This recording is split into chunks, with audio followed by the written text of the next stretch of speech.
আল্লাহ রাব্বুল আলামিন বলতেছেন, ওয়ামা তাদরি নাফসুম বিআইয়ি আরদিন তামুত। বান্দারে, তোমরা জানো না কোন জায়গার ভিতরে তোমাদের কাছে আজরাইল আসবে, তোমরা তো জানো না। এই জন্য এখন আমাদের কাছে আজরাইল আসতে পারে, আপনার কাছে আজরাইল আসতে পারে। আল্লাহ বলে, বান্দা আমি তোদেরকে মরণ দিয়েছি শুধু পরীক্ষার জন্য। কথা বলেন ঠিক কিনা? এ যুবক, কি দিয়ে আওয়াজ বুঝাবো? শুধু একটা কথা বলে দিয়ে যায়, বর্তমান যুগটা কিন্তু কঠিন হয়ে যাইতেছে, হত্যা গুম জুলুম বেড়ে যাইতেছে। এই জন্য আমি আপনি কবরে চলে যাব। ওই কবরের ভিতরে বড় সাংঘাতিক জায়গা। আল্লাহ রাব্বুল আলামিন কোরআনে বলেছেন, মিনহা খালাকনাকুম ওয়া ফিহা নুঈদুকুম ওয়া মিনহা নুখরিজুকুম তারাতান উখরা।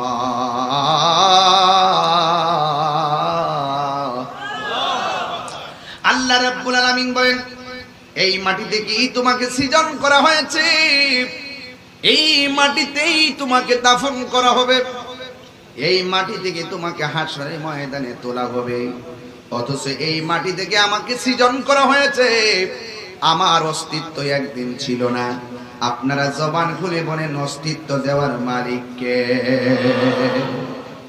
আল্লাহ রাব্বুল আলামিন কোরআনে বলে দিয়েছেন, কাইফা তাকফুরুনা বিল্লাহি ওয়া কুনতুম আমওয়াতান ফাআহইয়াকুম সুম্মা ইউমীতুকুম সুম্মা ইউহয়ীকুম সুম্মা ইলাইহি তুরজাউন।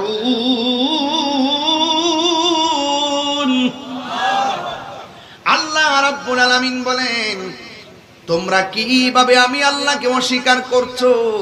তোমরা চিনে মুর্দা, জবান খুলে বলেন, জীবন দিয়েছেন কে? এই আওয়াজে মানি না, জবান খুলে বলুন কে? আল্লাহ জীবন দিয়েছেন, জীবন নিয়ে যাবে কে? আল্লাহ বলে, তোমরা কিভাবে আমার নিয়ামতকে অস্বীকার করছো? এই হাতের চামড়া যদি আমি এই দিকে দিতাম, তোমরা গরম ধরতে পারতা না। পায়ের উপরে চামড়া যদি নিচের দিকে দিতাম, তাইলে তোমরা কংক্রিটের মধ্যে হাঁটতে পারতা না। এই চোখের গোড়ায় যদি ছোট্ট ছোট্ট পশমগুলা না দিতাম, বিভিন্ন দুর্ঘটনার শিকার হয়ে যাইতে। আমি আল্লাহ রাব্বুল আলামিন জিহ্বাটাকে যেইভাবে শরীরটাকে শুকনা রাখি, এইভাবে যদি জিহ্বাটাকে শুকনা রাখতাম, তোমরা কথা বলতে পারতা না। আল্লাহ বলে, কাইফা তাকফুরুনা বিল্লাহ,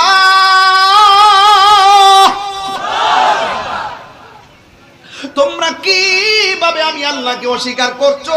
আমার আল্লাহ বলেন, ফাবিআইয়ি আলাই রাব্বিকুমা তুকাযযিবান।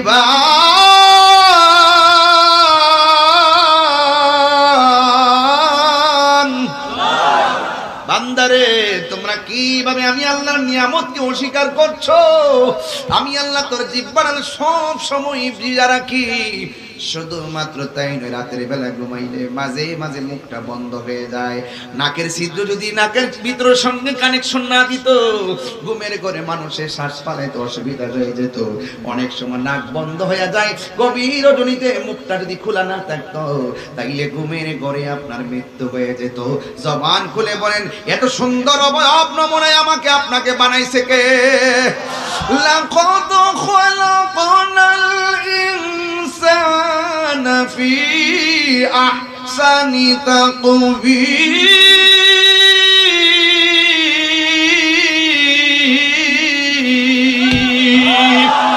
আর তিনবার কোন আল্লাহু আকবার। এত সুন্দর কণ্ঠ আপনাদের দিছে কে? আল্লাহর যে তিনবার ডাক দিয়েছেন, ডাকটা দেওয়ার ক্ষমতা দিছে কে? এই জন্য আল্লাহকে বান্দা, কেউ কালো হবে ঘৃণা করিস না, কেউ মোটা হবে ঘৃণা করিস না, কেউ লম্বা হবে ঘৃণা করিস না, কেউ খাটো হবে ঘৃণা করিস না, কেউ গরিব হবে ঘৃণা করিস না, কেউ বড়লোক হবে অহংকার করিস না। ওই যুবক, কেন কেন বলেছেন আল্লাহ কয় এই বান্দাগুলোরে কেউ বানাই নাই।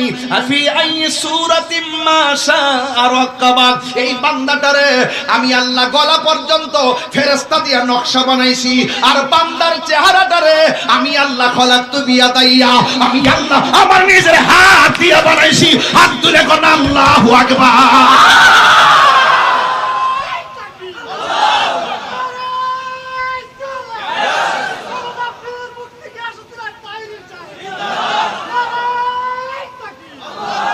আল্লাহু আকবার, আল্লাহু আকবার বলেন না কেন?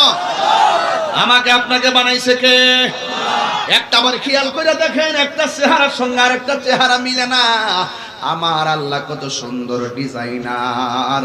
জবানটা খুইলা কি ওই মালিক রে একবার দিলটা খুইলা কোন আল্লাহু আকবার, আর জোরে কোন আল্লাহু আকবার। এই কান দিয়ে শুইনা শুইনা জবাব দিতেছেন, যার কান নাই তার জিগান না কান থাকলে কি করতা? ওই লোকটা কইতো, তাহিরি হুজুর আমার যদি কানটা থাকতো আমি এই কানটা দিয়া দিয়া আমার আল্লাহর শান শুনতাম। কথা কোন ঠিক কিনা? যার জবান নাই তারে জিজ্ঞেস করেন জবান থাকলে কি করতো? ভাই আমি জবান দিয়ে আল্লাহর কোরআন তেলাওয়াত করতাম। জোরে জোরে কোন আল্লাহু আকবার। এই জন্য আল্লাহ বলে আমি আল্লাহ তোরে আমার নিজের হাত দিয়ে বানাইছি। ও যুবকের দল, পায়ের মধ্যে হাত দিয়া বলে দিয়া যায় নিঃশ্বাসের কোনো বিশ্বাস নাই, নিঃশ্বাসের কোনো বিশ্বাস নাই। এই জন্য আমার আল্লাহ রাব্বুল আলামিন কোরআনে বলে দিয়েছেন, তুই ছিলে মুর্দা, তোরে আমি আল্লাহ জীবন দিয়েছি। জীবন দেওয়ার পরে তুই মন্ত্রী, জীবন দেওয়ার পরে তুই এমপি, জীবন দেওয়ার পরে তুই চেয়ারম্যান, জীবন দেওয়ার পরে মেম্বার, জীবন দেওয়ার পরে ওসি, জীবন দেওয়ার পরে ডিসি, জীবন দেওয়ার পরে বক্তা, জীবন দেওয়ার পরে বিশ্বাস। আমার আল্লাহ বলেন জীবন দেওয়ার পরে আমি আল্লাহ তোরে ধন সম্পদের মালিক বানাইছি। জীবন দেওয়ার পরে ওয়া তুইজ্জু মান তাশা, আমি তোরে সম্মান দিয়েছি। জীবন দেওয়ার পর ওয়া তুযিল্লু মান তাশা, আমি তোরে অপদস্থ করেছি। জীবন দেওয়ার পরে মালিকাল মুলক, তোরে আমি দুনিয়ার রাজত্ব দিয়েছি। ও যুবক, আমি তোরে সব দিয়েছি। এরপর তোর মধ্যে একটা পাপ আসছে, মনে হয়েছে যেন তুই দুনিয়াতে একটা কিছু হয়ে গেছস। আমার আল্লাহ সব ভাবগুলো একটা থাবা দিয়া শেষ করে দিব, সব মালিকানা বন্ধ করে দিব। আল্লাহ কয় সুম্মা ইউমিতুকুম, অতঃপর তোরে আমি আল্লাহ মরণ দিব। মরণ দিলে কেউ বলবে না চেয়ারম্যান সাহেব জানাজার মাঠে আসছে। মরণ দেওয়ার পরে কেউ বলবে না মেম্বার সাহেব জানাজার মাঠে আসছে। মরণ দেওয়ার পরে কেউ বলবে না ওসি সাহেব জানাজার মাঠে আসছে। ওসি মারা গেলে বলবে মরহুমের লাশ আসছে, চেয়ারম্যান মারা গেলে বলবে মরহুমের লাশ আসছে।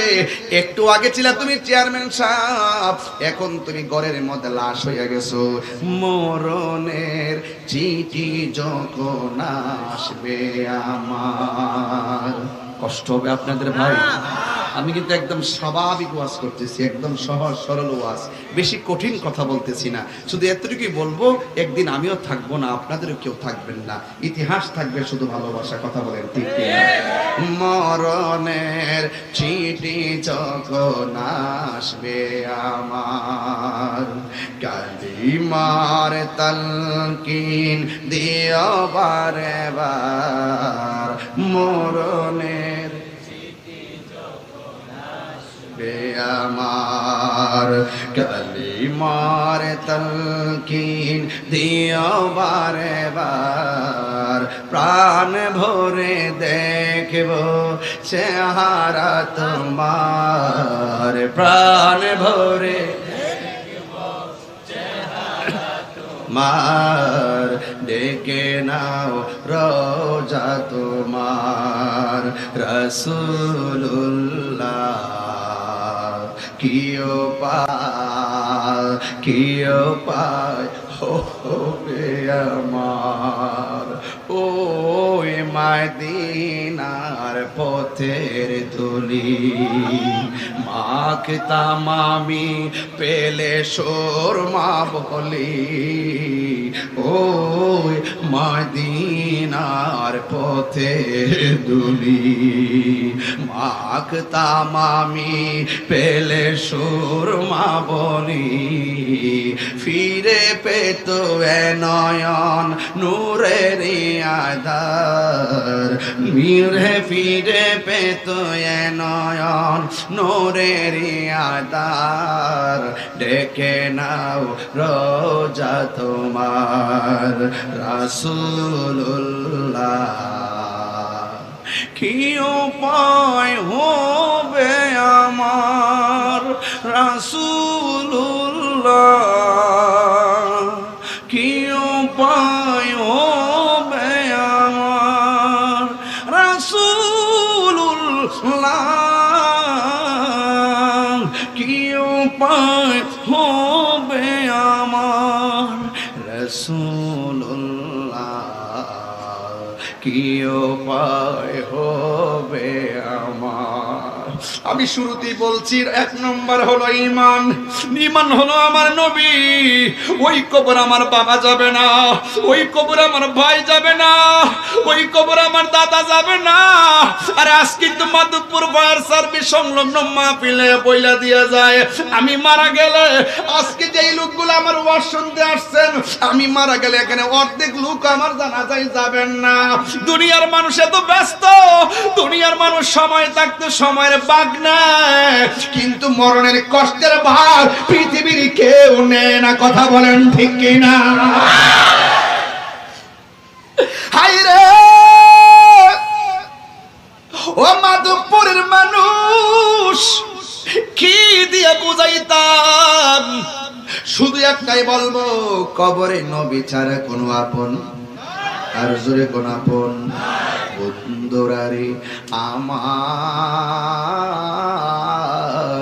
ও আমার মাধবপুরের বাবারা, ও আমার শাস্তাগঞ্জের বন্ধুরারি, কি দিয়া আওয়াজ বুঝাইতাম? আমার নবী, আপনার নবী বলেন কবর জায়গাটা বড় ডেঞ্জারাস। এই কবরে যাওয়ার আগে আজরাইল আসবে। আজরাইল কিন্তু ঘরের দরজার মধ্যে আয়সা দাঁড়াইব। কেউ কেউ আজরাইলকে দেখবো পাগুলা মাটিতে, মাথাটা আসমানে। যারা নামাজ পড়ে না তাদের অবস্থা ভয়াবহ হবে, যারা রোজা রাখে না তাদের অবস্থা ভয়াবহ হবে, যারা নবীরে মানে না তাদের অবস্থা ভয়াবহ হবে, যারা ওলি আল্লাহ মানে না তাদের অবস্থা ভয়াবহ হবে। খেলায় খেলায় সময় নষ্ট করা যাবে না। যেই কোনো মুহূর্তে আজরাইল আমার করে আসতে পারে কি পারে না? সে যে নামে আজরাইল, সঠিক সময় তোমার ঘরে হইব দাখিল। কত কাকতি মিনতি করবা তুমি, রেহাই পাবে না। আজরাইলা শিলে কারো কফিয়তে চলবে না রে মানুষ, কফিয়তে চলবে না। জোরে জোরে কে আল্লাহ আকবার বলা যাবে না। এই জন্য আল্লাহ বলছেন, কাইফা তাকফুরুনা বিল্লাহি ওয়া কুনতুম আমওয়াতান ফাআহইয়াকুম। আল্লাহ বলেন, তোরে আমি মরণ দিমু, মরণ দেওয়ার পর আমি আল্লাহ তোরে আবার জীবন দিমু। সুবহানাল্লাহ। অনেক মানুষ আমার প্রশ্ন করে, হুজুর কবরে যাওয়ার পর আমরা বহুত কবর দেখছি, হাড্ডি পাওয়া গেছে, হাড্ডি। কেউ মুরব্বী কবর করলে আবার কবর ডাবল কবর ফরে না, বিভিন্ন হাড্ডি পাওয়া যায়নি। অনেকে প্রশ্ন করে, হুজুর কোরআনের মধ্যে যে বলছে আমার আল্লাহ মরণের পরে আবার কবরে জিন্দা করব, কবরে দিয়ে হাড্ডি উড্ডি পড়ে থাকে, এটা আবার জিন্দা কেমনে? আল্লাহ আবার কেমনে জিন্দা করবো? আমি তার উত্তর দিলাম, তুমি আল্লাহ রাব্বুল আলামিন মরার পরে যে জিন্দা করব এটা নিয়ে আমার প্রশ্ন করলা, অথচ জীবন পড়ার আগে তুমি কি ছিলা এটার প্রশ্ন দি করলা না। যিনি কোনো কিছু না থেকে হা করতে পারে, আমার আল্লাহ হা থেকে না করতে পারে, না থেকে হা করতে পারে। কথা বলেন ঠিক কি না? কুন ফায়াকুন, আল্লাহ যদি বলে হও, হয়ে যাবে। সুবহানাল্লাহ বলেন না, বড় করে কোন আল্লাহু আকবার। কবরে গিয়ে জীবন দেওয়া হবে, এটা কি মিথ্যা কথা? কবরে যে জীবন দেওয়া হবে এটা বিশ্বাস করেন কিনা? এটার নাম ঈমান। ঈমান যে কি জিনিস ইমানটা পদে পদে আপনার ইমান লুণ্ঠন করার জন্য, চুরি করার জন্য বহুত লোক ডলার খাওয়ায়া কালার হল্টাইবার চেষ্টা করব। আপনি যদি টাকা খাইয়া, মাল খাইয়া, যদি টাল হইয়া যদি আপনি ইমান বেচালান, তাইলে আমও হারাইবেন, সালাও হারাইবেন, মানে দুনিয়াও হারাইবেন, আখিরাতও হারাইবেন। সুন্নিরা টাকার কাছে ইমান বিক্রি করে না।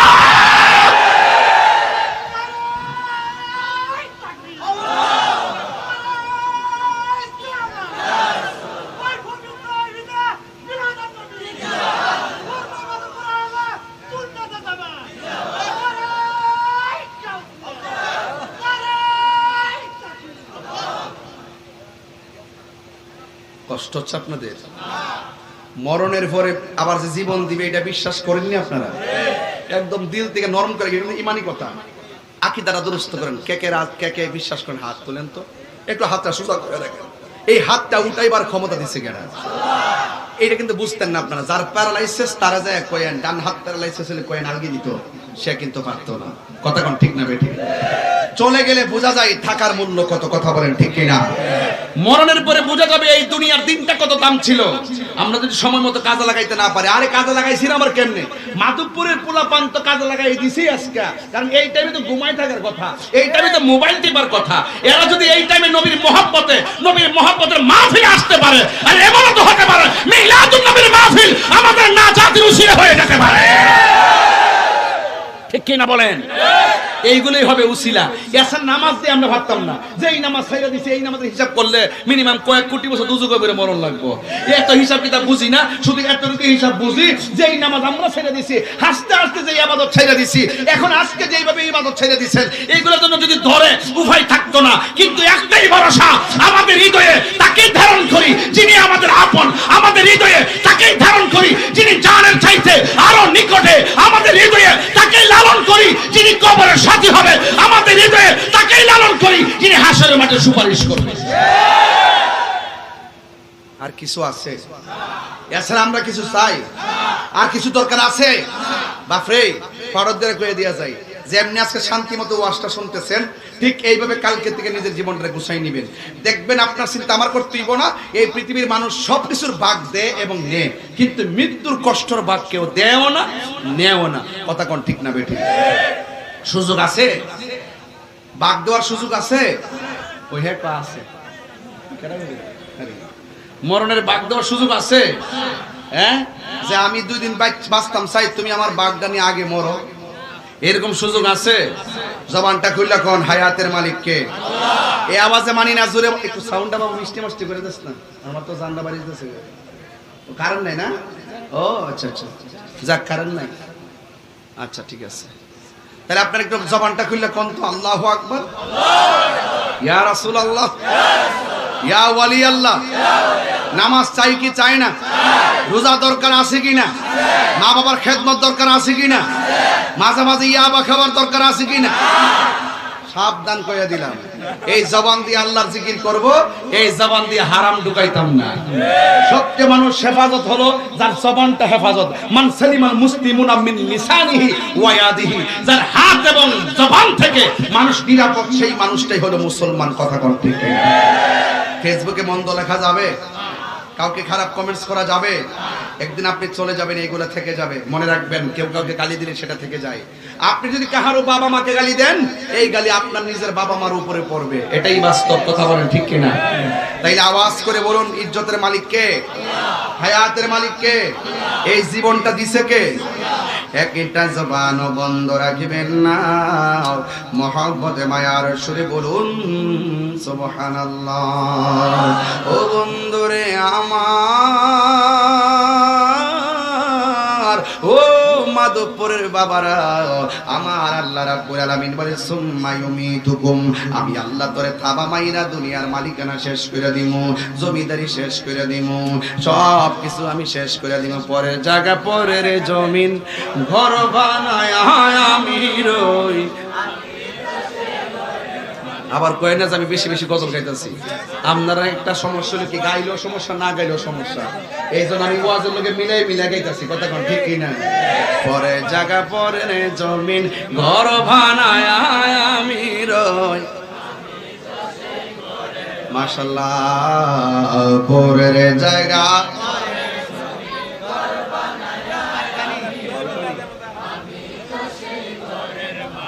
নয়, আমি তো সেই ঘরের মালিক নয়। সে ঘরখানা যার জমিদারি, আমি পাই না তাহার হুকুম জারি। সে ঘরখানা যার, আমি পাই না তাহার হুকুম জারি। আমি পাই না জমিদারের দেখা, আমি পাই না জমিদারের দেখা। মনের দুঃখ কারে কই,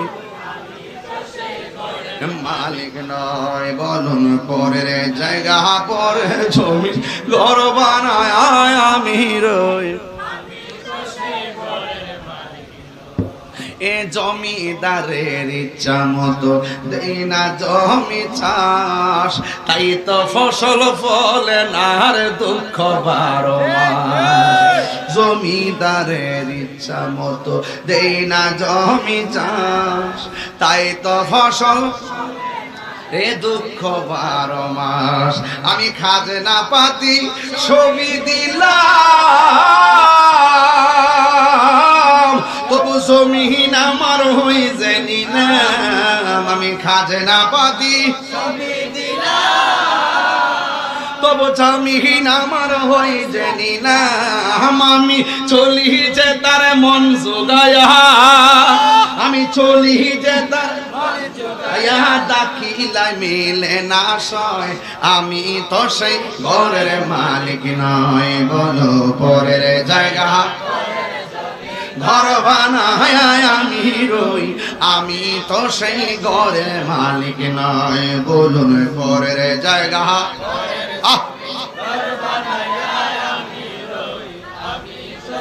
ঘরের মালিক নয়। একটা জবান বন্ধ রাখবেন না, মহব্বতে মায়ার সুরে বলুন সুবহানাল্লাহ। আল্লাহ বলে আমি তোকে মরণ দিব, মরণ দিলে ব্যাংকের মালিকানা সব শেষ, কিন্তু মরণ দেওয়াটা এমনি হয়ে যাবে নাকি রে বাবা?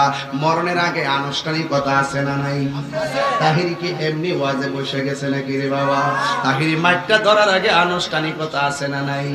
মাইক লাগানো হয়েছে, প্যান্ডেল করা হয়েছে, লাইটিং করা হয়েছে। প্রত্যেকটা মানুষ মরে যাওয়ার আগে একটা আনুষ্ঠানিকতা আছে।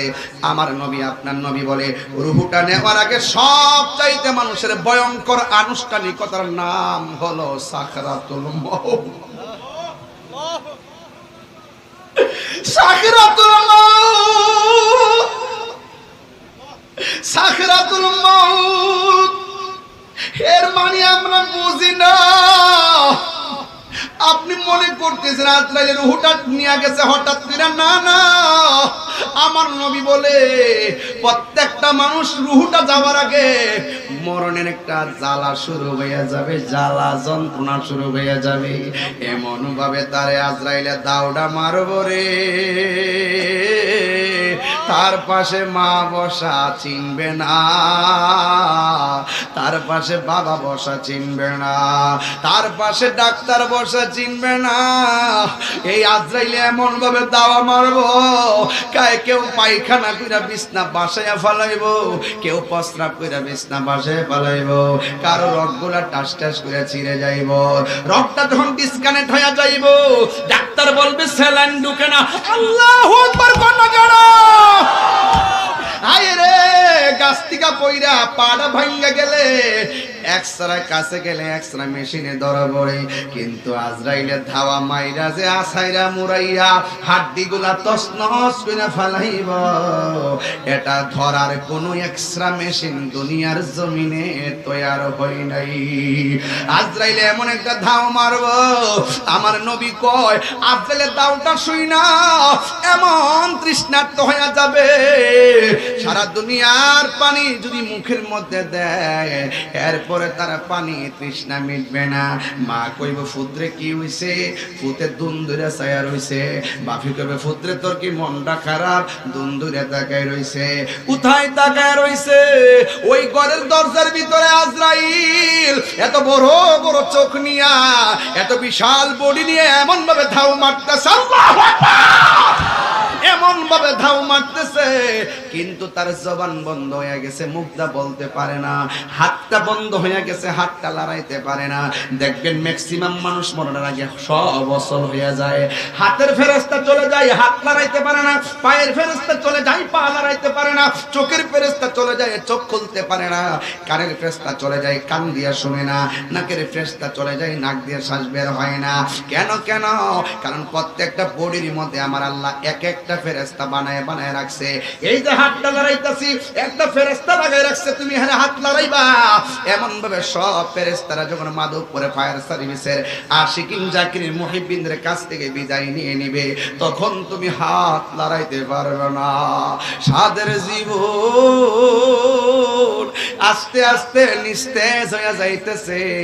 তোমার মার কথা মন থাকবে না, বন্ধুর কথা মন থাকবে না, ওই ব্যাংকের টাকার কথা মন থাকবে না। শুধুমাত্র বলবা আল্লাহ আর পারি না। যদি আপনি ইমানদার হতে পারেন, আল্লাহ বলবে আজরাইল আমার পাগলের কাছে যাও। ওই আজরাইল পাগলের দরবারে আসবে, দরজার মধ্যে আয়েশা বলবে সালাম দিয়ে ভিতরে ঢুইকা আঙ্গুলগুলা দিয়ে মাথা চুলের মধ্যে আশ্রাইব। তখন কানের কাছে আজরাইলে মুখটা লাগাইয়া কইব, একটু পরে আপনার রুহুটা লইয়া যামু। এবার ইমানদার ডাক দিয়া বলবে, দেরি করতেছেন কি লাইগা? তাড়াতাড়ি রুহুটা লইয়া যান, আমার আল্লাহর সঙ্গে আর নবীর সঙ্গে দিদারের জন্য মনটা পাগল পাগল হইয়া রইছে। আর বড় করে কোন ইয়া রাসূলুল্লাহ। এবার আল্লাহ ডাক দিয়া বলবে, ও জান্নাতের ফেরেশতা, জান্নাত থেকে সাদা একটা টুকরা কাগজ লইয়া যা, আর একটা আতরের বোতল লইয়া যা। ওই আতরের বোতল আর সাদা কাপড়টা লইয়া কোথায় যাবো আল্লাহ? কইব মাধবপুরে। কথার কথা বলতেছি, যদি মাধবপুরের ইমানদার হয় আল্লাহ তো এটাই বলবে, যা যা যা আমার একটা প্রেমিক বান্দা মাধবপুর জমিনে এমন গ্রামের এমন ঘরের মধ্যে আছে, আজরাইল ভিতরে ঢুইকা গেছে। ওই বান্দার চোখটা যতটুকু দূরে যায়, তার চোখের সামনে যাইয়া দাঁড়ায়া থাকবি কাপড়টা লইয়া। আজরাইলে যখন রুহুটা কাইরা নিব, নেওয়ার সাথে সাথে জান্নাতের কাপড় দিয়া তুই এই রুহুটারে বাইন্ডিং করে ফালাইবি। ও যুবকের দল, এবার ওই ফেরেশতাটা ঘরের দরজার মধ্যে দাঁড়াইব, আর আজরাইলে ঘরের ভিতরে সার্জারি করার জন্য মুমিনের সঙ্গে প্রেমের আলাপ শুরু করে দিছে।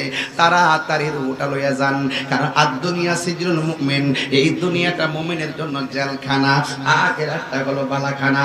আমার আর দুনিয়া ভালো লাগে না। বেঈমান শুধু দুনিয়া দুনিয়া কয়, আর প্রেমিকগুলা কয় দুনিয়া আমার ভাল লাগে না।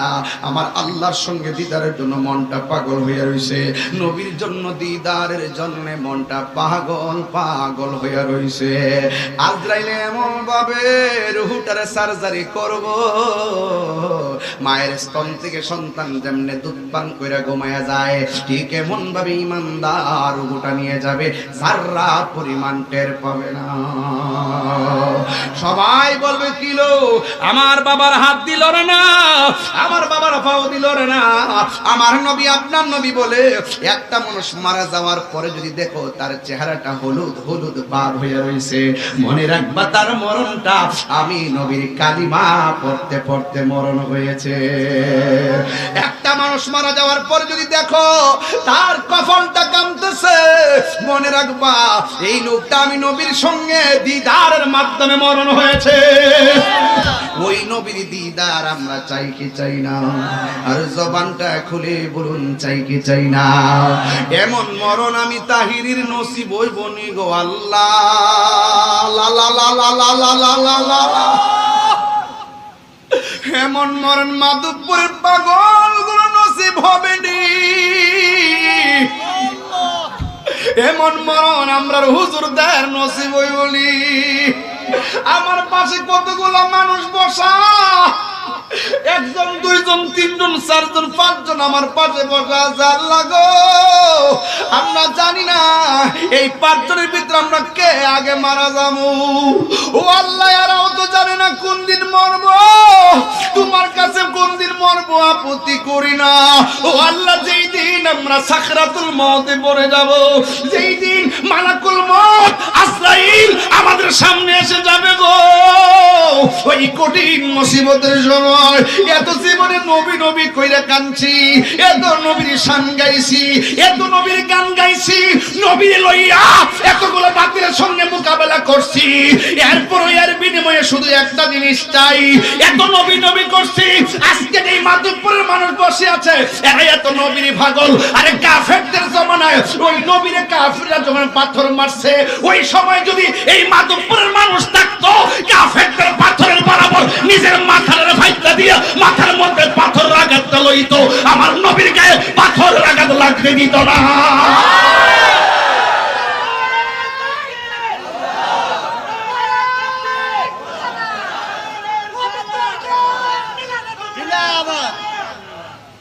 হে রাসূল, তোমায় ভালোবাসি, অন্তরে শুধুই মুখে না, জান্নাতের আশায় নয় হে রাসূল, জাহান্নাম কেউ ডরি না। সুবহানাল্লাহ বলবেন না? তোমায় পাবার আশায়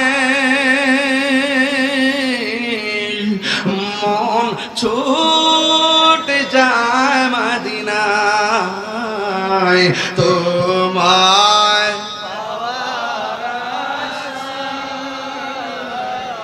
মন ছুটে হে আধমের সুর যদি শুনে থাকো, একেবার দিদার দাও না। হে আশিকের সুর যদি শুনে থাকো, একেবার দেখা দাও না। হে রাসূল, তোমায় ভালোবাসি, অন্তর শুধুই মুখে জান্নাতের আশায় নয় হে রাসূল, জাহান্নাম কে ডরি না। তোমায় পাবার আশায় মন ছুটে যায় মদিনায়, তোমায় দেখার আশায় মন না। মায়া যদি লাগে গো একবার, ঘুমের ঘরে দিদার দাও না। সবাই হে রাসূল, তোমায় ভালোবাসি, অন্তর শুধুই মুখে না, জান্নাতের আশায় নয় হে রাসূল, জাহান্নাম কেউ ডরি না। একটা জবান বন্ধ রাখবেন না, দিলটা নরম করে বলেন ইয়া রাসূলুল্লাহ। এ আমার যুবক ভাইরা, ওয়াজটা বাড়িতে নিয়ে যাবেন, আগামীকাল সকালবেলা মার কবরস্থানে যাবেন, আগামীকাল সকালবেলা বাবার কবরস্থানে যায় বাবার জন্য দোয়া করবেন। আব্বা আম্মা জারসু সে মাবুদ কবরে কন্যা আব্বা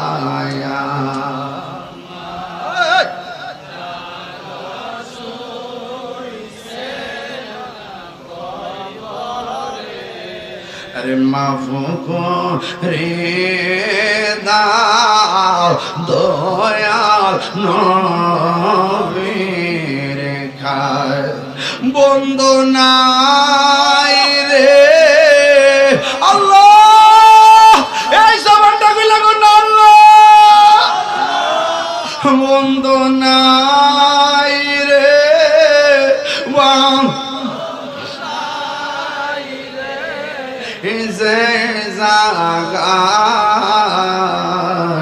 সে জাগারি বন্ধু নবী মুস্তাফা সে জাগারি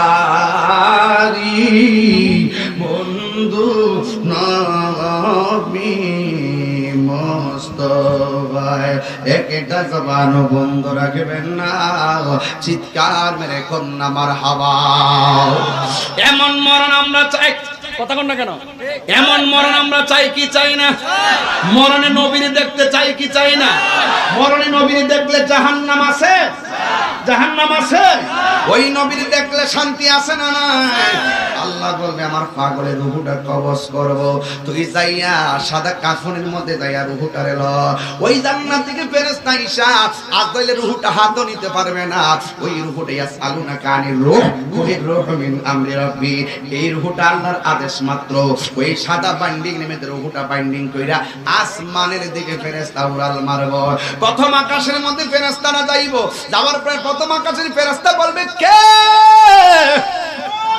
কই আমি হইলাম ফেরেশতা কই তোমার হাতের মধ্যে কি এত সুন্দর গ্রান লাগতেছে কারণটা কি কই তুমি চিনো না এটা এমন জমিনের এমকের রূহটা এমন জমিনের এমক রূহ যেই মাত্র মুমিনের কথা শুনবে তখন মুমিনকে ফেরেশতা সালাম দিবে এরপরে দ্বিতীয় আসমানের মধ্যে যাবে এই দিক দিয়ে রূহটা এই দিক দিয়ে মানিক মেয়ের লাশটারে বাইন্ডিং করার জন্য মাধবপুরের বাজারে কাফন আনতে যাবে আল্লাহ রূহটারে বাইন্ডিং কইরা লইয়া গেছে আর আমরা সবাই দেহটারে বাইন্ডিং করবার লাগিয়া কাফনের কাপড় আনতে মাধবপুরে বাজারে গেলাম মাধবপুরে বাজারে কাফন আনলাম আন্না বডিটারে ফেসাইতাছি গোসল করাইতাছি গোসল টোসল করাইয়া কাটের মধ্যে শুয়াইয়া সুন্দর করে আমরা তারে নিয়ে যাবো সাজিয়ে গুজিয়ে দেমরে সজনি তোরা সাজিয়ে গুজিয়ে দেমরে সাজিয়ে গুজিয়ে দেমরে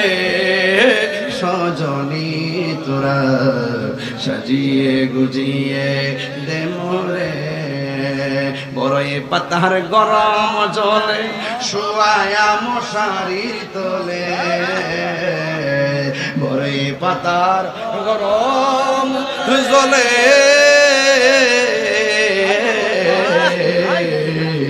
বড়ই পাতার গরম জলে শুয়ায়া মশারির তলে অতর চোলা চন্দন মেখে দে সজনি তোরা সাজিয়ে গুজিয়ে দে মোরে এত রঙিন তো এ কাপড় কিছুই ভালো লাগে না মোর এত রঙিন এত কাপড়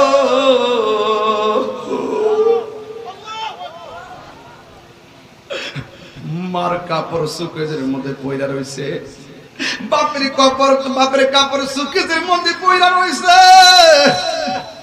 আমার কাপড় আমার আলমারিতে পয়লা থাকবে এত রঙিন এত কাপড় কিছুই ভালো লাগে না মোর আরে সাদা কাপড় আমায় পরায় দে সজনি তোরা সাজিয়ে গুজিয়ে দে মোরে এই দিক দিয়ে সাজাইবার জন্য কাফন রেডি এই দিক দিয়ে ইমানদারের রূহ আল্লাহ রাব্বুল আলামিন ফেরেশতা দিয়ে আসমানে উড়াইয়া নিতেছে প্রথম আকাশের ফেরেশতারা সালাম দেয় দ্বিতীয় আকাশের ফেরেশতারা সালাম দেয় তৃতীয় আকাশের ফেরেশতা সালাম দেয় চতুর্থ আকাশের ফেরেশতা সালাম দেয় পঞ্চম আকাশের ফেরেশতা সালাম দেয় ষষ্ঠ আকাশের ফেরেশতা সালাম দেয় সপ্তম আকাশের ফেরেশতা সালাম দেয় ইয়া আইয়াতুহান নাফসুল মুতমাইন্না ইরজিই ইলা রাব্বিকি রাদিয়াতাম মারদিয়া ফাদখুলি ফি ইবাদি ওয়াদখুলি জান্নাতি সাতটা আসমান যখন রূহটারে নিয়ে যাইব আল্লাহ বলবে ও ফেরেশতা থাম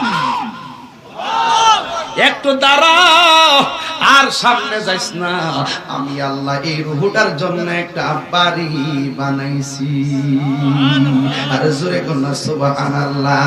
বডিটারে ঢুকাইবার লাগিয়া দুনিয়ার মানুষ একটা বাড়ি বানাইছে। বলেন বাড়ির নাম কি? ওই কথা কেন ওয়াজ বুঝতেছেন তো আমার নাকি? আল্লাহ ওই দিকদার ইমানদারের রুহটার রাখবার লাগে একটা বাড়ি বানাইছে, ওই বাড়ির নাম হলো ইল্লিন। আর এই দিকদার ইমানদারের বডিটারে রাখবার লাগে একটা বাড়ি বানাইছে, এই বডিটারে রাখার বাড়ির নাম হলো কবর। এই জন্য দেহের উপরে আযাব হয় না, কবরে যাওয়ার পর হাড্ডি থাকে, গোশত থাকে না। কথা কোন ঠিক কিনা? তাহলে এটার উপরে কি আযাব হইব? এখন প্রশ্ন হলো হুজুর, কবরে আযাবটা দেহের উপরে হয় না রুহুর উপরে হয়? একটা উত্তর নিয়ে যান, দেহের উপরে আযাব নাই, রুহুর উপরে আযাব হবে। কথা কোন ঠিক কিনা? এখন যে আমরা কষ্ট পাই, শরীরে টিপ দিলে এটা রুহু পায়, মূলত রুহুটাই কষ্ট পায়, এটা আমরা অনুভব করতে পারি না। এই জন্য রুহুটারে নিয়ে ইল্লিনের মধ্যে রাইখা দিব। যেই মাত্র সব মানুষ গরম পাতার বড়ই পাতার জল কইরা তার খাটের মধ্যে শুয়াইয়া যখন তার গোরস্থানের মধ্যে লইয়া যাইব, তখন সবাই একের পরে এক গোসল কানায় সেই এই মিয়া গোসল যদি কোনো মৃত্যু।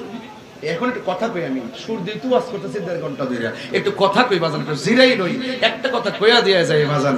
আপনারা যে গোসল করান দেখি গোসলখানায় কেউ যান না, আপনারা যে গোসল করাইতে হয় দেখি যে গোসল করাইতে গেলে 7 বারে দৌড়াইয়া যায় একটা মুরব্বি দৌড়ানোর লাগে, কাফনটা কাটতে গেলে 3 বারে দৌড়াইয়া মসজিদ থেকে ইমাম সামানোর লাগে। প্রত্যেকটা মানুষ কাফন কাটা শিক্ষা নেবেন, আপনার মার কাফনটা যেন আপনি কাটতে পারেন। প্রত্যেকটা মানুষ জানাজার নামাজটা শিখে নেবেন, আপনার মার জানাজা যেন আপনি পড়াইতে পারেন। প্রত্যেকটা মানুষ মাকে কবরে নামানোর দোয়াগুলো শিখে নেবেন, যেন আপনার মাকে আপনি কবরে নিয়ে নামাইতে পারেন, আপনার বাবাকে কবরের মধ্যে নামাইতে পারেন। প্রত্যেকটা মানুষ গোসল কেমনে করাইতে হয় এগুলো শিখে নেবেন, যেন আপনার বাবার গোসলটা আপনি করাইতে পারেন, আপনার ভাইয়ের গোসলটা আপনি করাইতে পারেন, আপনার দাদার গোসলটা আপনি করাইতে। আমি কত দুর্ভাগ্য হয়ে গেলাম, কত দুর্ভাগ্য হয়ে গেলাম, বাপের জানাজাটা পড়াইতে পারলাম না, কত দুর্ভাগ্য হয়ে গেলাম, বাপের গোসল দেওয়াইতে পারলাম না, কত দুর্ভাগ্য হয়ে গেলাম, বাপের কাফনটা কাটতে দিতে পারলাম না, কত দুর্ভাগ্য হয়ে গেলাম, বাপের জানাজার নামাজটা গিয়ে কেমনে দোয়া করব সেটাও করতে পারলাম না, কত দুর্ভাগ্য হয়ে গেলাম, বাপের কবরে জানাজা যাওয়ার পরে এখন যে 1 বছর 2 বছর 4 বছর হলো ওই বাপের কবরস্থানে যাইয়া জিয়ারতের সিস্টেমটাও শিখলাম না।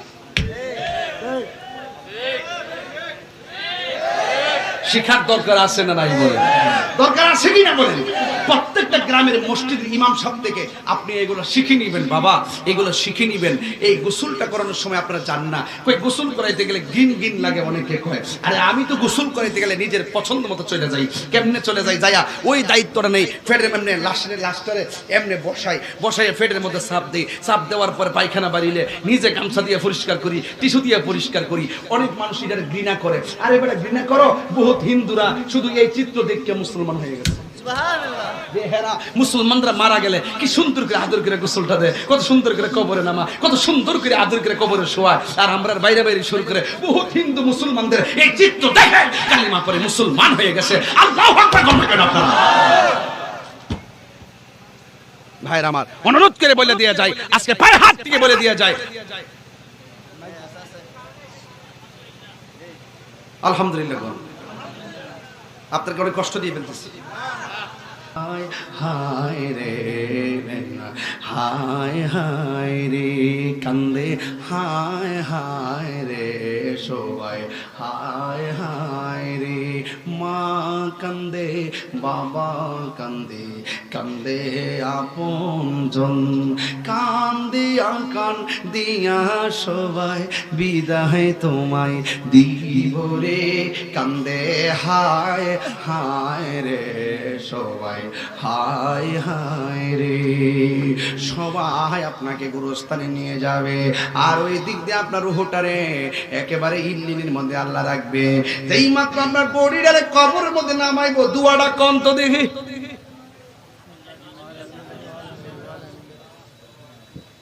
দোয়াটা কোন না?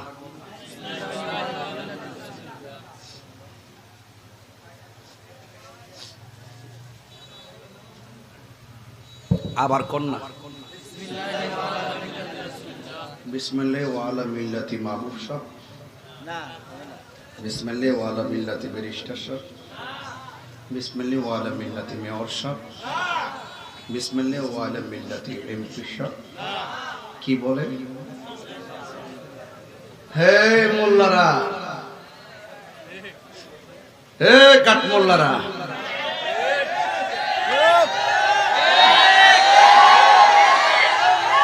নবীর লয়ে ঠেলাঠেলি করো, কবর হামদা দিলে কিন্তু নবীর স্লোগানটা দিয়া কবরে রাহন লাগে। কথা কন ঠিক না?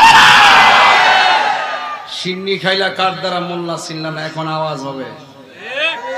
এতক্ষণ ওয়াজ করছি, ওয়াজ এইভাবে ওয়াজ করি না, দিল থেকে ওয়াজ করছি। নবী ছাড়া কোনো কবর উপায় আছে বাবা? বলেন বিসমিল্লাহি। আমার যুবক পোলাপান্ডে কই? আপনার থাকলেই চলবে, আপনার থাকলে চলবে। আছেন তো সবাই ইনশাআল্লাহ? বলেন বিসমিল্লাহি। আরো বড় করে একটু বাস দেন না।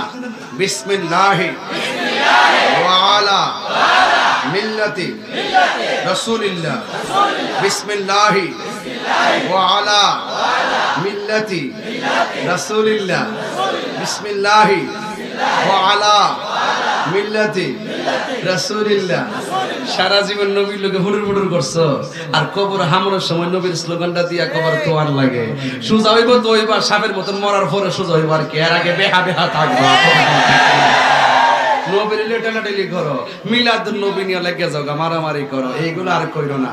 আর কত করবা? মনে মনে ভাবছিলাম যে আলেমরার বুঝি বহুত দিন পরে একটা সুযোগ আইছে, হয়তোবা তার সাথে আমরা একটা সমস্যা আছে, আমরা লোক তারার আছে, হয়তোবা মনে করছিলাম যে আমরা একটা বৃহৎ স্বার্থে আমরা ঐক্যবদ্ধ হইয়া এবার মনে হয় রাজপথ থেকে মসজিদে যাওয়ার সুযোগ আছে। যেইভাবে মাজার ভাঙা শুরু করছে, মসজিদে আগুন লাগানো শুরু করছে, গুরুস্থানে আগুন দেওয়া শুরু করছে, মিলাদুন নবীতে নবীর ভালোবাসার অনুষ্ঠানে যেইভাবে আগুন ধরানো শুরু করছে আর মারামারি শুরু করছে, আমার মনে হয় রাজপথ থেকে মসজিদে যাওয়া সম্ভব না, কোথার গজব আসতেছে।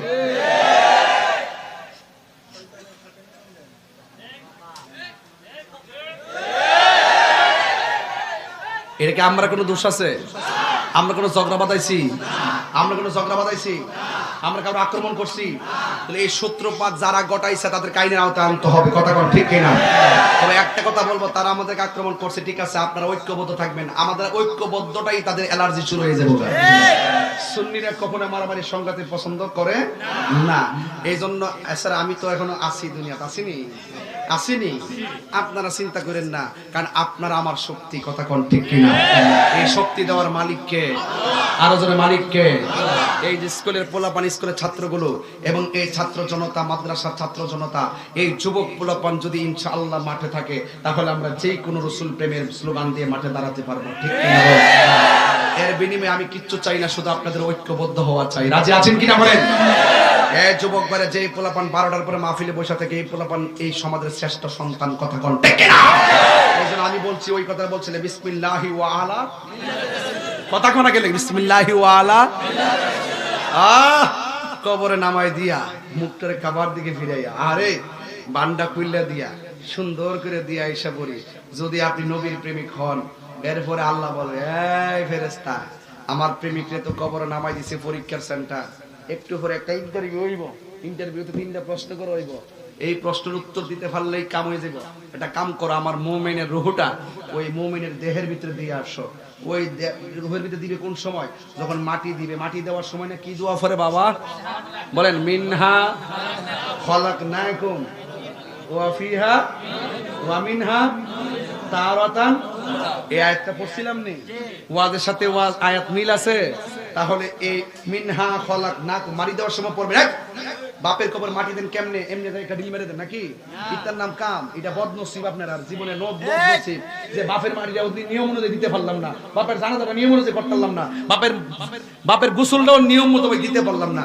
এর চাইতে কপাল ফুর আর কোনো কিছু না। ফাউডার ধরে কয়া যায়, অন্তত এই শিক্ষা রাখেন। কথা কোন ঠিক না ঠিক?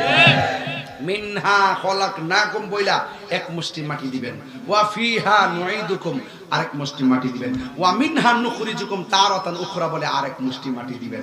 তবে কবরে মাটি দেওয়ার সময় ঢিল দিয়েন না, আস্তে আস্তে মায়া কইরা কবরটা দিবেন। দেখছেন না গোসলের সময় কত সুন্দর করে কুসুম গরম জল দিয়ে গোসল করায়, কত মায়া। কানের মধ্যে নাকের মধ্যে তুলা লাগায়, কত মায়া। ভিতরে যেন পানি না ঢুকে নতুন কাপড় দিয়া বাইন্ডিংটা করে, কত মায়া। আবার তার খাটের মধ্যে শোয়া, কত ভারী একটা লাশ মানুষের কান্দে মহব্বতের সাথে নেয়, কত মায়া। কবরে শোয়ানোর সময় আস্তে কইরা শোয়ায়, কত মায়া। মাটি দেওয়ার সময় কি জোরে দিব? আরো জোরে জোরে দিব, মায়া করে দিবেন। এটাই হলো মুসলমানের শ্রেষ্ঠ ধর্ম। আল্লাহ রাব্বুল আলামিন কষ্ট হচ্ছে তো আপনার? আরেকটু ওয়াজ বাড়ায়। আপনি কাগজ দিচ্ছেন যে কাগজ দিলে তো ওয়াজ নষ্ট হয়ে যাবে। আপনি বুঝতেছেন তো ব্যাপারটা? আমি ওয়াজের একটা জায়গা নিয়ে লই, এরপর আমি 50 জন দিয়ে ও 100 জনের কাম করতে পারবো। আমার ওয়াজের মাঝখানটা নষ্ট করে দিই।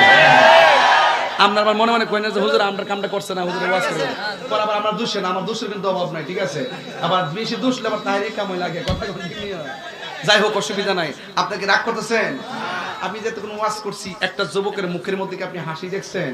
প্রত্যেকটা পোলাপান তার বাপ মারে স্মরণ করছে, প্রত্যেকটা পোলাপান আজকে কবরের স্মরণ করছে, প্রত্যেকটা পোলাপানের ভিতরে ভিতরে একটা চেতনা ফিরে আসছে। কথা কোন ঠিক কিনা ঠিক? এই জন্য আমি বলছিলাম যে আল্লাহ রাব্বুল আলামিন বলছেন, আল্লাহ রাব্বুল আলামিন মানে ফেরেশতা আমার প্রেমিক বান্দারে কবরের মধ্যে দিয়েছে। মানুষগুলা 40 কদম হেঁটে চলে যাইতেছে গো। রুহুটারে আর ইল্লিনের মধ্যে রেখো না, রুহুটারে গুরুস্থানে লাশের ভিতরে দিয়ে আসো। দেওয়ার সাথে সাথে বান্দা কবরের ভিতরে জিন্দা হয়ে যাবে। ওই মুহূর্তে ডানে তাকায়া দেখবে মাটি, বামে তাকায়া দেখবে মাটি, আর সামনে তাকায়া দেখবে মাটি। কিন্তু আমার একটা প্রশ্ন আছে, কবরের ভিতরে দুইজন ফেরেশতা আসে, একজনের নাম হলো মুনকার আর একজনের নাম হলো নকির। এই মুনকার নকির মানে অর্থ হলো অপরিচিত ফেরেশতা। এই দুইজন ফেরেশতা কবরের মধ্যে আসবে। এখন বলবেন হুজুর কবরে দুইজন ফেরেশতা আসলে আপনি বলেন না আসলে কবরে কয়জন ফেরেশতা? আসলে কবরে 3 জন ফেরেশতা আসে। একজন ফেরেশতা এসে দেহের ভিতরে রূহটা দিয়া যায়, দুইজন ফেরেশতা এসে প্রশ্ন করে। যখন আপনি কবরে থাকবেন তখন ইমানদারে কবরের মধ্যে যখন শুইব, কই জীবনে মনের মতন একটা জায়গা পাইছি, আর আমারে কেউ ডিস্টার্ব করবে না। ইমানদারে কি ফিলটা করে তখন সেই সময় ওই ইমানদার বলে একটা জায়গা পাইছি, অনেক নিরিবিলি জায়গা। ওই মুহূর্তে দুইজন ফেরেশতা কবরের ভিতরে বন্ধুর মতন নামবে, নাইমা ডাক দিয়ে বলবে উঠো। এবার তারে উঠাইবে, উঠাইয়া সুন্দর করে বসাবে, সুন্দর করে বসাইয়া বলবে আমার রব্বুকা, তোমার রবকে। সে মুচকি হাসি দিয়ে বলবে রব্বি আল্লাহ। এরপরে বলবে ওয়ামা দীনুকা, তোমার ধর্ম কি? সে বলবে দীনিয়াল ইসলাম, আমার ধর্ম হলো ইসলাম। এরপরে জিজ্ঞাসা করবে ওমা কুনতা তাকুলু ফি হক্কি হাদার রাজুল, এই যে তোমার সামনে যিনি বসে আছেন, অনেক বিয়াদবি রাসূলরা কয়, কাঠমোল্লারা কয়, 2 নম্বর মৌলবীরা কয়, ডলার খাইয়া কালার ফাললেন না মৌলবীরা কয় কি জানেননি? কয় কবরে বলে নবীরে ছবি দেখাইবো, কবর দিকে বলে মদিনার রাস্তা কইলা দিব। মানিকার শহর পাওয়ার এমন বারবো রে কবর গেলে মাধবপুর থেকে মদিনা পর্যন্ত দেখবো। আর দুনিয়ার মৌলবীরা যারা এই কথা কয়, হেরা দুনিয়া থেকে এইটা কইতারে না, মানিকার যদি কবরে যাওয়ার পরে মদিনা পরে দিক খেলা, আমার নবী মদিনা থেকে দেখার ক্ষমতা আছে না নাই? দেখছেন এটা এমন বাটফাট, আরে বাপ রে, কত নাম্বার বাটফাট যায় মৌলবীরা। এতদিন বাজার সুযোগ পাইছি না অনেকগুলা বছর, এখন স্বাধীন হয়েছি বহুদিন পরে বাজার, এতদিনে যাই ক্ষমতা না পাইছি। কথা কোন ঠিক না বেঠি বাজার? এখন মন মতো কথা বলতে ভালো লাগে বাজান, শান্তি লাগে, কারণ মরলে মারবো, হক কথা বলে মরতে পারবো। কথা বলেন ঠিক না? আমার নবী কবরে ছবি দেখাবে না, আমার নবীকে কবরে রাস্তা খুলে দেবে না। আমার নবী একই সময়ে একই টাইমে অসংখ্য নয়, হাজার নয়, কোটি নয়, উপর থেকে নিচ, ডান থেকে বাম, সামনে থেকে পিছনে সব সময় হাজির থাকতে পারেন। এই ক্ষমতা আল্লাহ নবীকে দিয়েছেন। আর হে ক ছবি বিলে দেখাইব, হ্যাঁ ঠিক আছে। এর কথার সাথে আমার একটা কথা মিল আছে। অনেকে বলে যে বাইরে ছবি তুলুম, এটা মানে হিড আর কি। তুই যে কইলে নবীর ছবি তো আইব, ওহন তোরে বাইরে ছবি তুলি, জুতার বাড়ি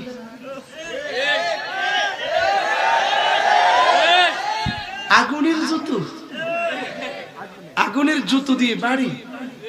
সে বলবে আমাকে বাঁচাও।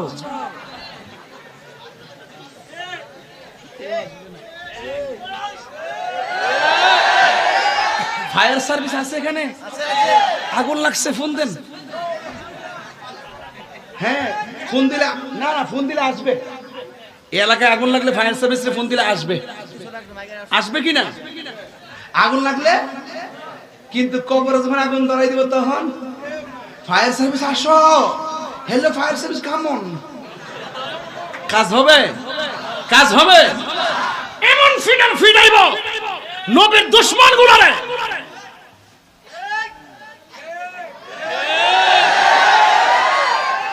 আচ্ছা বাদ দেন, আমার বাইর থেকে ছিলেন না, দেশের পরিস্থিতি বালান। আমি কইছি যে দেশের পরিস্থিতি কি আমি জানি না, তবে নবীর পক্ষে কথা কোন যা সব সময় নবীর পক্ষে কথা কইলে যারা এটার বিরুদ্ধে আচরণ করবে হারার পতন আছে, আর যারা নবীর মহব্বতকে ভালোবাসবে তাদের কপালে সৌভাগ্য আছে। অসুবিধা নাই। আচ্ছা এখন একটা উত্তর দেন, আমি কি আপনাদের কাউরে কোনো গালি দিছি? না। কাউরে কটাক্ষ করছি? না। কার নাম লয়ে কিছু কইছি? না। যারা ক তারা ওই যারা ক তো কবরে নবীকে ছবি দেখাবো না, সশরীরে আসবো, আরো জোরে থাকার ক্ষমতা নবীর দিছে কেডা? আল্লাহ। একবার কে হুজুর একটা গুরুস্থানে যদি একসঙ্গে 100 লাশ দাফন করা হয়, একই টাইমে যদি মুনকার নকির আসে, একই টাইমে কি 40টা কবরে 100 কবরে কি নবী থাকা সম্ভব? এর আমি সম্ভব করে জীবন মানতো না। একব কেমনে একই টাইমে প্রশ্ন করবো একরকম, তাহলে সকল কবর থাকবো কেমনে? আপনি হেরে কইবেন, মনে করুন মাধবপুরের ব্রিজটা তীক্ষা একটা বাস 100 জন লোক লইয়া পানির মধ্যে হয়ে গেছে, একই টাইমে হকনি মারা গেছে। এক আজরাইল কেমনে এর রূহ কবজ করলো? হ্যাঁ হাসা হইতো কিছু লোক আছে দলিল দিয়ে কামো না, এর বুঝান লাগে। আর ওই সাহাবীর চাইতে কোটি কোটি গুণ, নবীর চাইতে কোটি কোটি গুণ পাওয়ার, এমন হইতে হইতে নবীর এমন পাওয়ার যার শক্তিকে আমার আল্লাহ নিজেই গোপন নাই।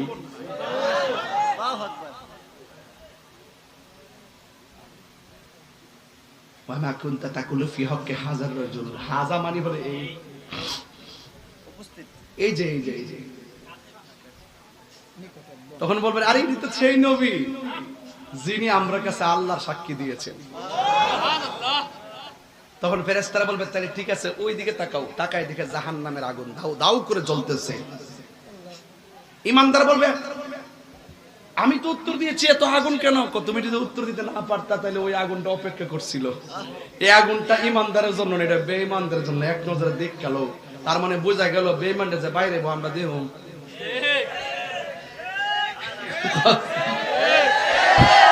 কথা বলেন ঠিক কি না বলেন? যারা পরিমাণ নবী সম্পর্কে যার সন্দেহ থাকবে সে কখনো মুমিন হতে পারে না। তখন তাকে প্রশ্ন উত্তর দেওয়ার পরে আল্লাহ বলবে, এ ফেরেশতা আমার বান্দা তো পাস করছে, জান্নাত থেকে একটা গালিচা নিয়ে আসো, মাটির বিছনা থাকবো কেমনে, নিচে একটা বিছনা বিছাইয়ে দিব, একবারে কিয়ামত পর্যন্ত এটার ভিতরে ঘুমায় থাকবো। আরো মজার খবর আছে তো ইমানদারের। আরেকটা খবর হইলো যখন শুইব কেউ সেগুন কাঠের খাট যদি কিনে আনেন মাধবপুর থেকে, শুইলে কি তা ঘুমাই ধরে যাবো গা না? একটু গয়রান করে লাগতো না ডাইনে বামে হুতলি ঘুমায় পরে মোবাইল দিয়ে এমনি টিপস ঘুমাই না, পরে হেমনে যাস, হেমনে থেকে আবার এমনে যাস, শুইলে কি তা ঘুমাই জায়গা? যখন শ্বাসটা জাগা তখন ঘুমডায়। 2% শ্বাস থাকলো কার একটু দীক্ষা লই, ঠিক কিনা বলেন? তো রাগ করেন না, দুঃখ লাগে। মোবাইলে যেই রকম ভাবে সময় দেন, এইভাবে যদি তসবিহ আল্লাহর জিকির গুলা টিপতেন, আল্লাহ আল্লাহ আল্লাহ, আপনার কলব জিন্দা হয়ে যাইতো। আচ্ছা রাত্রে মোবাইল টিপেন না, সূরা আর রহমান চার্জ করে ফেলায় তেলাওয়াত শুনতে শুনতে ঘুমায় যান। এদিক দিয়ে মোবাইলে চার্জ প্রয়োজনে চলে যাবে, ওই দিক দিয়ে কলব নূর হয়ে যাবে। এবার আল্লাহ আল্লাহ জিকির করে ঘুমায় যাবেন, মুখ থেকে পাখি বের হবে, ওই আসমানে চলে যাবে। বাহরুত তয়র নামক সাগরে ডুব দিবে, ডুব দেওয়ার পরে উপরে উঠবে, উপরে ওঠার পরে পাখাটা জারা দিবে, জারার থেকে 70,000 পানির ফোঁটা পড়বে, 70,000 ফোঁটা থেকে 70,000 ফেরেশতা বানাবে, 70,000 ফেরেশতা কিয়ামত পর্যন্ত আপনার জন্য দোয়া করবে। ওই শ্বাসের পাখি আবার ওখান থেকে আইসা ঘুমের ঘুরে আপনার ভিতরে ঢুকে যাবে, তখন আপনার কলবটা নূর হয়ে যাবে। এগুলা মুরিদ না হলে বুঝবেন না। পীরের কাছে মুরিদ হইছেন আপনারা বুঝতেছেন, যারা মুরিদ হন নাই আপনারা মনে করবেন যে দুনিয়াতে আইসি খাইছি আর ঘুমামু, ফেটলা ফেটটা বড় করুম, গামলালা বরুম, বাড়ি বানামু, এটা ছাড়া আর কোনো পুঁজি নাই। এই জন্য যারা যে চিনছে হে কিনছে, কথা না ঠিক না? কি কোন প্রশ্ন আছে নাকি? আমার যুবক ভাইরা হাসি দিবেন না, আমি খুব সিরিয়াসলি বলতেছি, কবরে নবী সশরীরে থাকার ক্ষমতা আছে না নাই? এটার নাম হলো ঈমান। আল্লাহ রাব্বুল আলামিন কোরআনে বলেছেন, ওয়া বাশশিরিল্লাযিনা আমানু ওয়া আমিলুস সালিহাতি আন্না লাহুম জান্নাতিন তাজরি মিন তাহতিহাল আনহার। ওই কবরের ভিতরে যাওয়ার পরে ইমানদারকে বিছানা দেওয়া হবে। এরপর ইমানদার গো ওই কবরের ভিতরে ডান কাত হবে। ডান কাত হওয়ার পরে দেখবে একটা নূরের বাতি জ্বলজ্বল করে আলো দিতেছে। অন্ধকার কবরকে আলোকিত করে দিয়েছে কে? ওই আলোটার ডাক দেয়া বলবে, তুমি কে? এত সুন্দর করে আলো দিতেছো, ওই আমারে চিনো না? আমি হইলাম তোমার দুনিয়ার নেক আমল। এবার দেখছেন দুনিয়ার সব মানুষ ক্ষতিগ্রস্ত। দুই কিসিমের কোয়ালিটি যার মধ্যে থাকবে, ইল্লাল্লাযিনা আমানু ওয়া আমিলুস সালিহাত। এক নম্বর ঈমান, দুই নম্বর আমল যার থাকবে, এদের জন্য কবরের ভিতরে শান্তির ব্যবস্থা করে দিবে কে? এরপর বান্দা বলবে, তুমি কে? তুই আমার চিনো না? আমি হইলাম তোমার দুনিয়ার নেক আমল। এরপরে বান্দা আবার বাম পাশে যাবে। বাম পাশে যাইয়া দেখবে আরেকটা নূরের বাতি তার আলো দিতেছে। জিজ্ঞেস করবে, তুমি কে গো? আমার তুমি চিনো না? আমি হইলাম তোমার দুনিয়ার কোরআন তেলাওয়াত। তুমি যে দুনিয়ায় কোরআন তেলাওয়াত করেছো, ওই আমলগুলোকে আমার আল্লাহ আলো বানায় পাঠাইছে। তার মানে হলো মুনকার নাকির প্রশ্ন হলো ঈমান। এখানে দরা খাইয়া গেলে হাসরের ময়দানে ধরা হয়ে যাবেন। এই তিনটা প্রশ্নের উত্তর দিতে পারলে আপনি কবরের ভিতরে ঘুমায়া থাকবেন, আজীবন পর্যন্ত ঘুমায়া থাকবেন, কোটি কোটি বছর ঘুমায়া থাকবেন। যখন ইসরাফিল আলাইহিস সালাম সিংহা ফু মারবে, তখন ইমানদার মাদকপুরী গুরুস্থান থেকে বলবে, হায় রে, এই মাত্র ঘুমাইলাম, কেডা আমার ঘুম থেকে জাগ্রত করলো? দেখছেন নি, এই কোটি কোটি বছর পার হয়ে গেছে। ইমানদার নবীর পাগলগুলো যারা পরিমাণ কোন টের পাই নাই। এই জন্য আমার নবী ছাড়া কোনো উপায় নাই। ওই কবরের ভিতরে যদি নবীর মহব্বত না নিয়ে যান, আপনার প্রশ্ন করা হবে, মার রাব্বুকা, আপনি বলবেন আমি জানি না। ওয়া মা দীনুকা, আপনি বলবেন আমি জানি না। ওয়া মা কুনতা তাকুলু ফি হাক্কা হাযার রাজুল, আপনি বলবেন আমি নামই শুনি নাই। তখন তার একটা রাস্তা দেখাইবো, সে তাকায়া দেখবে জান্নাতের বাগিচা দেখা যায়। এবার সে অনেক খুশি হইয়া যাবে। এরপরে ফেরেশতারা বলবেন, না না, তুমি যদি উত্তর দিতে পারতা, ওই জান্নাতের গালিচায় শুইতে পারতা। যেহেতু উত্তর দিতে পারো না, তোমার পিছন দিক দিয়ে তাকাও। এবার পিছন দিক দিয়ে তাকাবে, তাকায়া দেখবে দাউ দাউ করে আগুন জ্বলতেছে। আমার নবী, আপনার নবী বলে, আমি যখন মেরাজের মধ্যে গিয়েছি, আমি সব চাইতে বেশি কষ্ট দেখেছি কবরের আযাব। কবরের আযাব। বেনামাজি কবরে গেলে তিনটা শাস্তি একদম অবধারিত। এক নম্বর, কবরটারে একদম খাটো করে দেওয়া হবে। ডান পাশের মাটি আর বাম পাশের মাটি এমন জোরে আপনারে চাপা মারবে, ডান পাশের হাড্ডিগুলো বাম পাশের ভিতরে ঢুকে যাবে, বাম পাশের হাড্ডিগুলো ডান পাশের ভিতরে ঢুকে যাবে। এরপরে আপনি আল্লাহরে বলবেন, আল্লাহ, দুনিয়াতে তুমি আবার পাঠাও। আমরা নামাজ ছাড়তাম না, বেনামাজি হইয়া কবরে আসলে এত কষ্ট হবে। আগে যদি জানতাম, কোনদিন আর এমন নামাজ না পড়ে আসতাম না। বেনামাজির কবরে প্রথম শাস্তি হলো কবরটারে খাটো করে দেওয়া হবে। দুই নম্বর শাস্তি হলো কবরের ভিতরে জাহান্নামের আগুন ধরিয়ে দেওয়া হবে। তিন নম্বর শাস্তি হলো ওই কবরের ভিতরে সাপ বিচ্ছু দেওয়া হবে। একদিন না, দুই দিন না, হাজার হাজার বছর আপনি কবরে এমন ভাবে কষ্টে থাকবেন, এই আযাব আমাদের সহ্য হবে না। ও আল্লাহ, এই কবর আযাব আমরা সহ্য করতে পারবো না। জীবনে যত নামাজ চাইরা দিছি, আল্লাহ তওবা করলাম, আর আমরা নামাজ ছাড়বো না।